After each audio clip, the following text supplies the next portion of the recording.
Contemporary police killings and the trauma it creates are reminiscent of the racial terror lynching of the past. Impunity for state violence has resulted in the current human rights crisis and must be addressed as a matter of urgency. Racial bias and disparities in the criminal justice system, mass incarceration, and the thought on crimes policy has disproportionately impacted African Americans.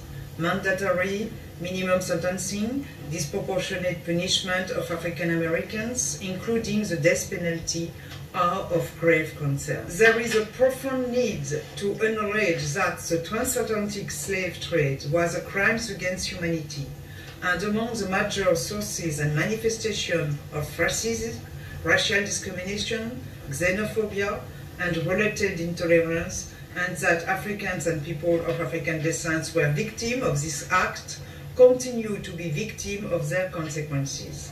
Past injustice and crimes against African Americans need to be addressed with reparatory justice.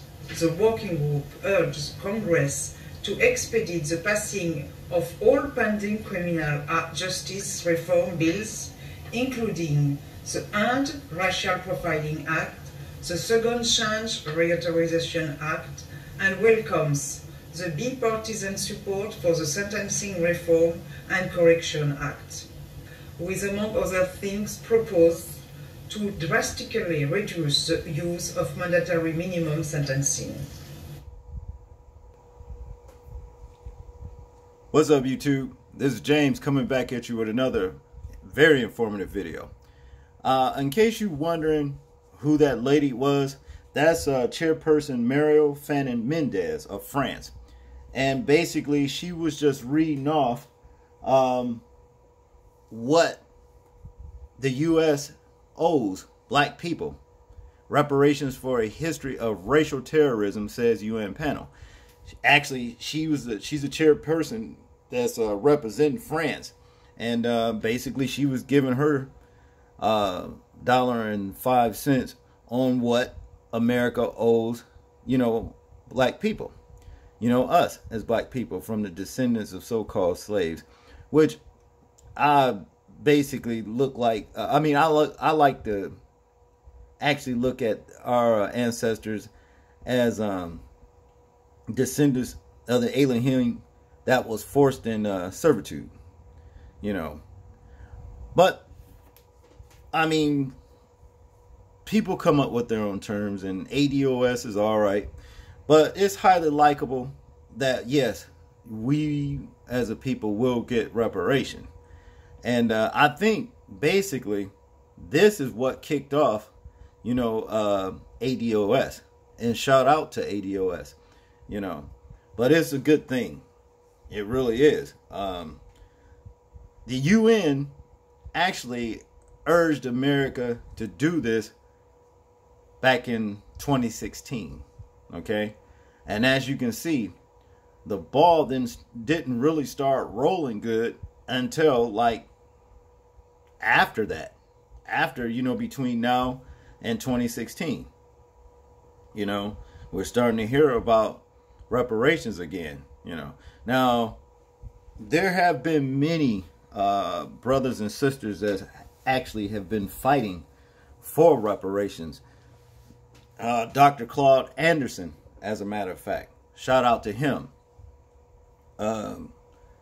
Also, you got Brother T. West of Afro Synergy News. He's got what is called 21-point, system on reparations. But ADOS actually belongs to Yvette Carnell and I guess the brother name's Tone Talks. Him. Shout out to all of them.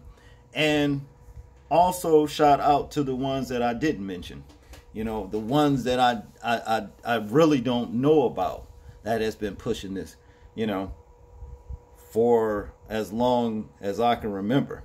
Okay, let's get into this story.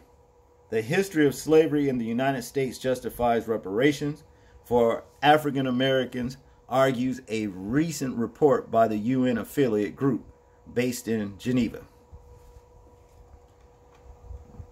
Okay. This conclusion was part of a study by the United Nations Working Group of Experts on People of African Descent, a body that reports to the International Organization High Commissioner on Human Rights. The group of experts, which include leading human rights lawyers from around the world, presented its findings to United Nations Human Rights Council on Monday, pointing to the continuing link between present injustices and the dark chapters of American history. Ain't that the truth? And it's still happening. You can just see it, all these news, I mean, it's been so many, it's just terrible,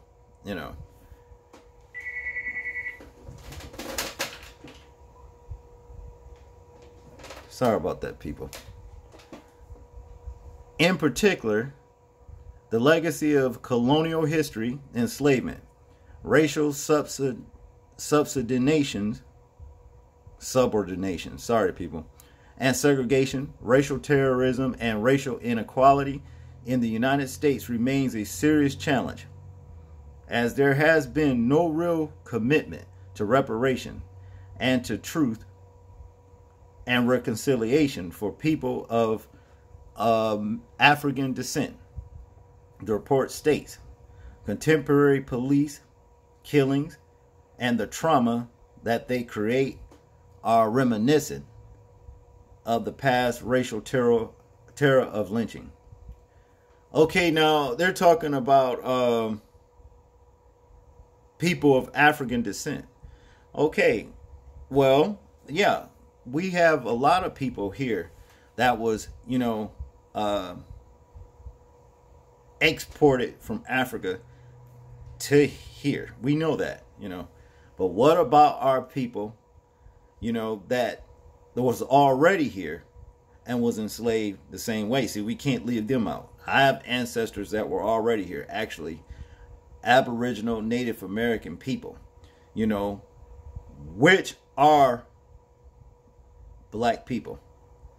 I want to make that clear. Native American Aboriginal people originally was black people. Okay? I want to make that clear. But what about them? It's the same thing. You can't leave them out, You gotta have all of this, put in the same category.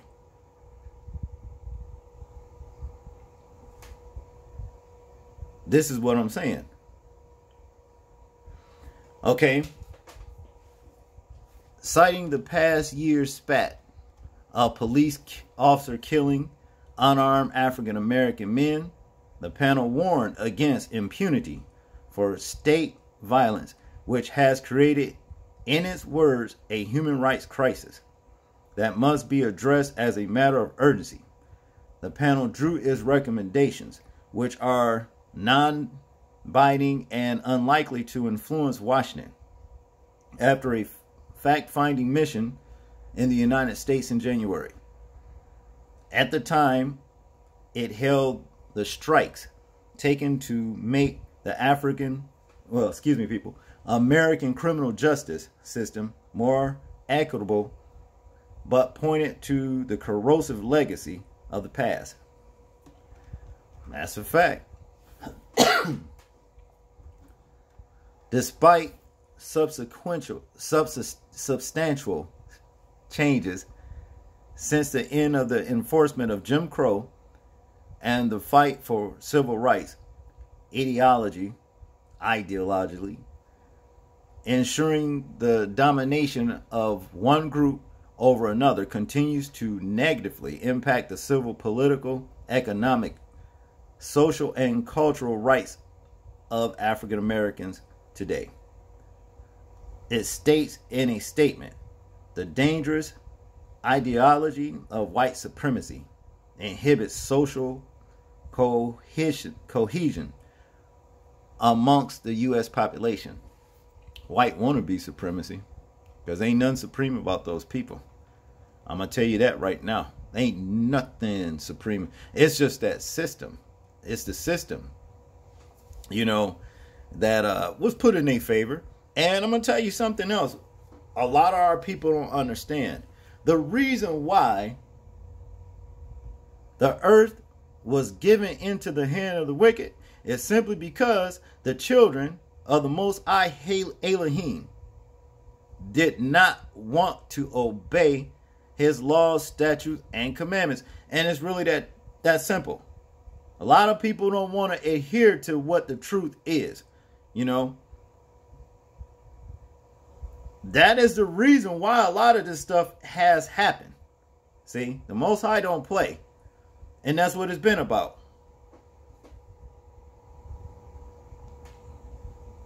You know, it wasn't worth it to disobey him, because just think about it. If it never happened, if none of those things ever happened at all, you know, we never would have known life on this earth as we know it now, because we would have been in control in the first place. Now, I'm certain there are some people, I can guarantee you, there are some people that beg to differ of what I'm saying. But you can beg to differ all you want. The facts are right before you. Everything that's written in that Bible, you know, has affected, you know, so-called black people as we know it. It has. You can say that Bible's been tainted. Oh, that ain't nothing. Deuteronomy 21 and all chapter this and that don't mean nothing. Well, then what the hell are we in this mess we are in for now? Why is that Bible was like foretelling everything that black people, so-called black people, which is descendants of the Elohim himself, you know? Why did all these things, these curses affect us then? You know? And don't be talking about that Bible and there ain't going to be no coming back of Yehoshua, you know, and the Father Yahuwah, because you got to save yourself. Then after all these years, we've been, you know, in this mess. Why haven't we saved ourselves? What resources do we have to save ourselves? What weapons do we have to save ourselves, to overcome? You know, I'm just saying, to overcome these atrocities that's happened to our people. Matter of fact, we got a lot of people that's supposed to be our people that decided with the enemy, and that makes them supporters of the enemy, which means they are agents of white wannabe supremacy. They're no good. You got a lot of them running for president. You got one of them that was president. See? I don't have to name any names, you know. Use your imagination. Just think about it. Look at the ones that's running for president now. People don't give a damn about us. Ain't none of them said anything that the UN has spoken 3 years ago. Ain't none, almost three years ago. They won't even say anything about reparations. They've run away from it. Cory Booker and that Kamala Harris. They run away from it. They sidestep. They, you know what I mean? Talk around it. Well, I think reparations should be all. No, I don't think so. I stopped voting after I got tricked by Obama. I stopped voting after that. I said, this is the, you know, the enemy system. What am I voting for? To put somebody else in there regardless of what color. If they are black, they're going to represent the enemy status quo. That's what they're going to do. So then I chose to vote the Most High as my chief and commander, president, and all of that. Yeah. See, I know everything's going to be all right. That's facts, you know. But I digress, and I'm going to get back into the story. In his reports, it specifically dwells on the extrajudicial murders that were a product of an era of white supremacy. White wannabe supremacy. Lynching was a form of racial terrorism that was contributed by a legacy of racial inequality that the United States must address. Thousands of people of African descent were killed in violent public acts of racial control and domination, and the perpetrators were never held accountable. That's a fact. And they couldn't have did that if they didn't have the military might or what have you, guns. See, the thing was this. We were always outnumbered and outgunned. And that's the reason why it don't make any sense for us not to unify. You see what I mean? And stand together. But for whatever reason, I'm telling you, it just seemed like it's impossible. So I'm gonna say this. My beliefs, I'm pretty much sure that, yeah, we will get reparation before we get unification. I'm gonna say that. I'm gonna say that, yes. We'll get that. We'll get reparation way before we get unification, unifying as a people and loving one another, looking after one another, like it was so many years ago. Even before integration, we were a better people on how we felt about one another. We loved one another. We were concerned about one another, you see. The reparations could come in a variety of forms, according to the panel, including a formal apology, health initiatives, educational opportunities, psychological rehabilitations, technologically transfer and financial support, and debt cancellations. Those things all right, but psychologically I'm fine. I don't need the rehabilitation and none of that. You just this where I'm at, financial support and debt cancellations. That's where I'm at, okay? Yeah. To be sure, such initiatives are nowhere in the cards, even after the questions of reparations arose again 2 years ago when surfaced by the groundbreaking work of American journalist Ta-Nehisi Coates. Separately, a coalition of Caribbean nations is calling for reparations from their former European imperial powers for the impact of slavery, colonial genocide, and the toxic racial laws that shaped life for the past 2 centuries in these countries. Their efforts are fitful and so far not so fruitful. When asked by reporters to comment on the tone of the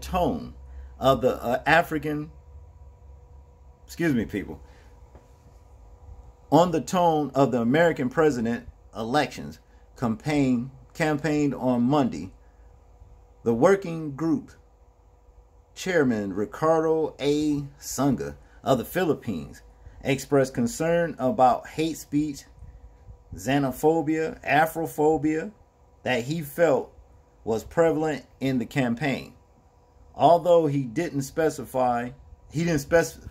specifically call out Republican candidate Donald Trump. We are very troubled that these are on the rise, said Sunga. Sunga may be right, but yeah, I think it's highly likely, we will get reparations. I do believe that. That's just my personal opinion on this situation. Y'all tell me what y'all think about this. Like, comment, share, and subscribe. And this is James, and peace.